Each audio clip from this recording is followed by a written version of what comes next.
think something interesting about Microcosm is like we have such an audience. I've talked to you guys about this before, but everywhere else that I've worked, it's been this huge like crisis mode question of like consumers don't know what a publisher is. How do we let them know what a publisher is or an imprint, and how do we become their favorite one?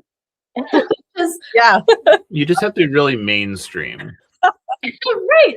And that was most of the time the only answer people could come up with. And even at these sort of like arty establishments for a bunch of reasons, but a lot having to do with reasons anybody reading Unfuck Your Nonprofit will recognize. That was a lot of the answer was, well, we have to find a way to get into Target. I was like, people who shop at Target aren't going to want to read this like totally freaky psychedelic like Spanish translation. It would be so cool if they would, but like we have to find people who are excited about what it is you're actually creating. Hi, I'm Joe Beal, the founder and CEO of Microcosm Publishing. I'm also the author of A People's Guide to Publishing, which distills what I've learned from selling millions of books over the past 28 years. I'm Elly Blue, the Vice President of Microcosm. We started this podcast to share what we've learned with newer publishers, so you can learn from our mistakes. Or maybe you just want to learn about the publishing industry. This week, we bring first-time guests, perhaps ongoing feature, from our marketing department, internally, the top secret The call is coming from inside the house. I'm still doing the introduction. I'm just doing sound effects. I see that. We bring you Daley Farr, who comes from a plethora, a smorgasbord of publishing experience, and in a very fine Kurt Cobain sweater today for those on our home listening program. Hey, you guys. Yes, first-time guest, long-time listener. Yeah. People love to tell booksellers that they'll be good publicists, and I think to some degree that has been true. And I was back and forth between the bookstore and the email jobs. I remember when you applied and we were like, this person seems too good to be true. They have all the things and they're fun. They're like, you knew how to sell yourself. And just now, I look for somebody that has restaurant experience because it means that they like know how to work. Joe specifically says fast food. Ideally fast food, but I accept other restaurant kitchen experience. I just had a kind of like page turning experience reading Good Trouble last week. And so I was like, I see it. You read it. Well, I apologize for all the darkness in that book. What did you learn as a barista that you use in your work in publishing? I think a lot of it was, I guess, first of all, just that it was fun for me to get to talk to people and see a mix of both new people and the same people every day. And so you have those kind of, I think in books and in marketing, we have those relationships. We always have new customers, but then we have long-term people we've been working with forever. And it's just as much about like maintaining relationships, giving them the thing they always want, trying to get them to try new stuff sometimes, or for new people explaining what it is you're giving them and like why it's good or why they want it or why it costs over $5 for this latte, whatever. And I think just being able to engage with people and be curious about them and see what their tastes and interests are. I mean, a lot of my time doing that kind of work was I ended up talking to people about books because that's what I was interested in, as are many other people who linger in coffee shops. Yeah, I think a lot of it started there. Yeah, I like that because, when I worked in food service, like the daily customers are either like the best customers or they're the most annoying customers because like you have something of a dynamic. Or we don't need to go too deep down that rabbit hole, but they're, but it's like fascinating because it's like regular customers in book selling and regular customers in publishing. It's like, to me, it's the exact opposite is that you're like, it's really easy to get a daily customer in a coffee shop or in food service because they live around the corner or they just like Italian food or whatever. Whereas like in publishing and book selling, you have to be like, here is the new thing we have for you that you don't already have. You know, we built this software from scratch to solve our own problems starting in 2001. It's not only the reason for our survival, but the reason we've been a Publishers Weekly fastest growing publisher 3 years in a row. Now we want to share it with you. Join Working Lit and get back the agency to understand your publishing business, market and sell your books, and painlessly pay royalties. Working Lit, doing the math for publishers. Visit workinglit.com to give it a try for free. My existence in that world was mostly the post-espresso universe and into some like very fancy, like high-end coffee stuff. So there was some of that. It was like, you know, telling have you tried matcha? Yeah. Like explaining to a 60-year-old guy what a cortado is like truly, I think, good like life training for anybody. But I feel like what that like kind of work teaches you that like academia doesn't necessarily prepare you for is to sort of systematize what you're doing and to like, to systematize what you're doing and how you see it. Yeah, I think definitely the systematized thing, and like more than almost any aspect of my life, like that was where I was so, I love to keep a clean workspace, and you just do the same things over and over again. But also things go wrong, and like you can't freak out because you are in a public situation. And just, you know, I mean, other basic stuff, learning not to take things personally, whatever. But I truly see, I know we want to get into other things, but it's such a strong connection for me still between those like skill sets that I do think about it a lot. So it's fun to talk about to people to get it. Interesting. Okay, yeah, because this is like when we were the fastest growing publisher in Publishers Weekly, I was like thrust into an awkward conversation with the head of the American Library Association, and her very first question is like, "Oh, well, where did you intern at, and where did you work previously?" And I was like, "Well, I ran a restaurant." And then she just stared at me like I was from Mars. Right. And then and I was like, no, that is my relevant experience. You know, and it's like you may not see it that way, but that's like completely the only thing that prepared me for this moment, you know.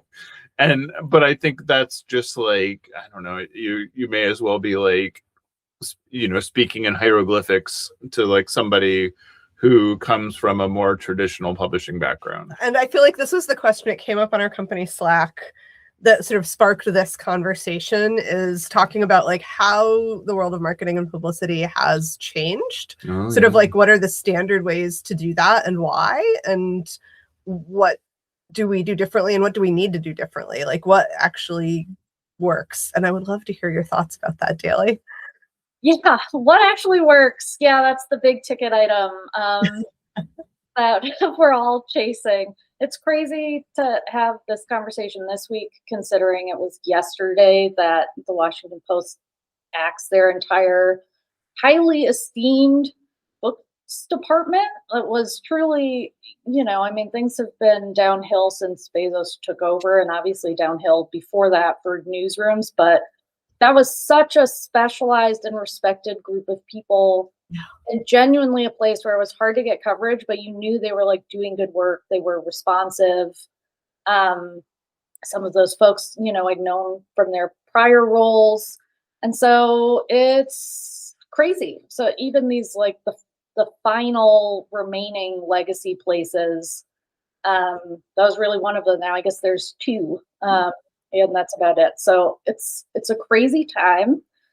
The winds are still shifting, and I feel like nobody really knows where they're going. How people most seriously will buy a book based on it being recommended to them by their friends and family. And that's only going to happen if that friend or family member is really excited about it, not just like, you know, anyway, they came across it and it was fine. Right, they have to have read it and enjoyed it. You know? It's not just that it existed in their path, you know. So I don't have the solution for everybody, but I think that microcosm in our favor is that we have a perspective, we have an aesthetic, we have a personality, both as individuals and as an entity. And that's reflected in all our choices, in our marketing and our press releases and our design, in the podcast. Our industry is run by billionaires and conglomerates. At Microcosm, we wanted the freedom to independently sell our books, easily pay royalties, manage our inventory, and understand our business all in one place. That's why we've been using our own software since 2001. Now, we want to share it with you. Working Lit is the only business success software that is created and owned 100% by publishers for publishers. Join Working Lit and get the agency you need to help your business grow. Visit workinglit.com to try it for free. And I think that that's something that a lot of places are afraid of, is like having a point of view, and thinking that that alienates you from consumers, for lack of a better term. But I think, it gets bandied about in a sort of like self-helpy sounding way a lot, but unless you are openly yourself, the people who are going to be into that won't be able to find you. And it also gives people permission to be themselves and produce the things that only they can, when they see others doing it. So I think that is very much one of our strengths that has made this a fun and interesting experience. I have a question. So sorry, Joe, I'm stealing your turn. Brutal. So you and I were both trained in legacy publicity, legacy media publicity. Whereas like I'm that untrainable. Joe knows how to do it.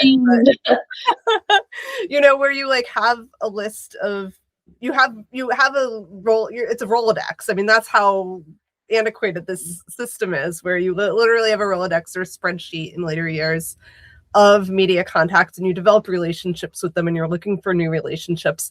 And I think one of the things, and we started to realize very early on in my tenure at Microcosm, that wasn't working at all. I think we kind of gave it up a lot sooner than a lot of people. A lot of people haven't given it up, but we were like, all right, getting in the media is harder than ever. It costs more than ever. And then the sales don't follow. So we're going to stop doing it for the most part. We're just going to do it passively, answer the phone.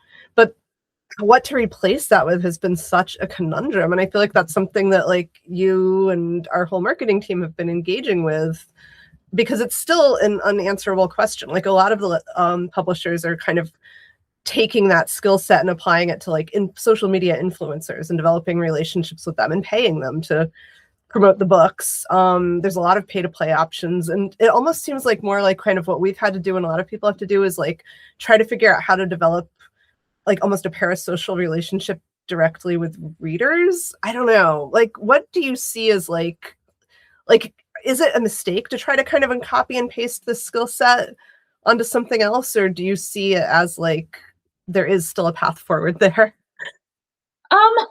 It's hard to say. I think that what the mode that I have worked in the last few years, or at least post-COVID, and even this is kind of on shaky ground, but that was in publicity, especially, you're so focused on relationships.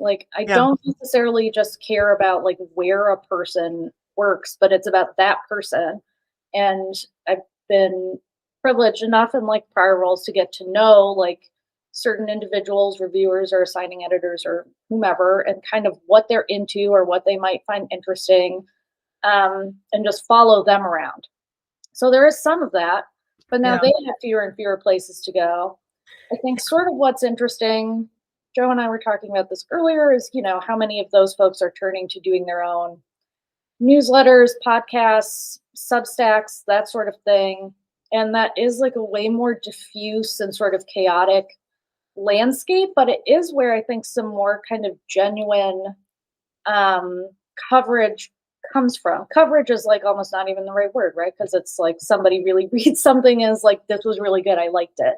It doesn't even have to necessarily be, fit in with the company's plan for that quarter or whatever. But I think that's somewhere that Microcosm and other publishers have a lot of opportunity.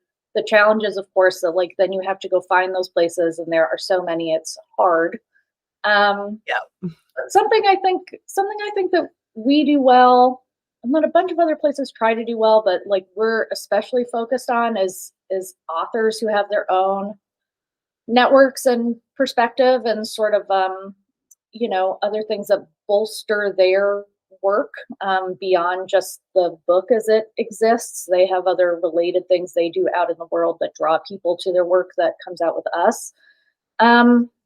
This is hard because I feel like in the sort of broader publishing landscape, people talk about this as if it's like putting undue pressure on authors to promote their own stuff. Like, well, what's a publisher good for if you just have to like promote all your own work? But I do think there's like so much richness to be had in that collaborative relationship of like, you talk to us about who your people are, like where your work has been found or received enthusiasm before this, and kind of how can we tap them in, because there's already like a community of people who are interested in what you're doing.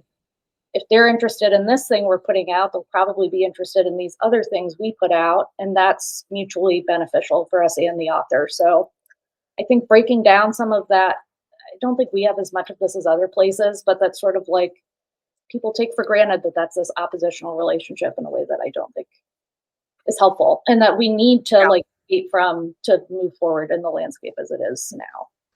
Right. Yeah. When I ran our publicity department many eons ago, it was basically like a mailing list of 300 outlets, and we would just literally send them the new books to everyone, and then they would write about it. And they often did not have email, so you would literally be like, we were like a little bit of a, conveyor belt of like new books, new sell sheets, mailing address, label into the mail stream with today's orders. And that was pretty great for the, like back when there were like a ton of LGBTQ magazines, like that was amazing. Back when, there were like tons of lefty magazines, that was great. Thanks for joining us once again. Please send your questions to podcast@microcosmpublishing.com so we can answer them on future episodes. And please give us 5 stars on iTunes and everywhere else that podcasts are reviewed. You can find us on the internet at microcosm.pub, on Twitter at Microcosm, on Facebook at Microcosm Publishing, on Instagram at Microcosm_pub, and here in Portland, Oregon on North Williams Avenue. Thank you so much. Have a wonderful week.